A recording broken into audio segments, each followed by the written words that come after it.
সন্দেশখালীতে CBI ক্যাম্পে অভিযোগের পাহাড়। তৃণমূল হুমকি দিলেও কোনো পদক্ষেপ করছে না পুলিশ, এমনটাই অভিযোগ মহিলাদের।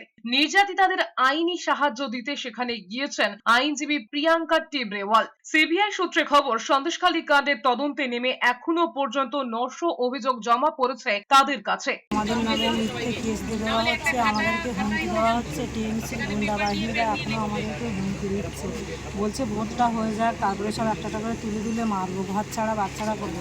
জল তো গরম হচ্ছে, ছাল ছেলাবো, এখনো টাইম দেরি কর। এখনো তো 2.5 বছর আমরা পদে আছি। এখন ঘুমা, চুপ করে ঘুমা তোরা বাড়িতে। এখন তোরা এত লাফালাফি করিস না, তোরা বিজেপি করছিস তো। আমরা বলছি আমরা কোনো বিজেপি করছি না, আমরা তো আন্দোলন করেছি আমাদের জীবনের বাঁচার আশায়। দেখো, গ্রামবাসীদের অনেকেই ইমেল মারফত অভিযোগ জানাতে পারছেন না। তাছাড়া কলকাতার নিজাম প্যালেসে অফিস থেকে রোজ সন্দেশখালীতে যাতায়াতে প্রচুর সময় বেরিয়ে যাচ্ছে।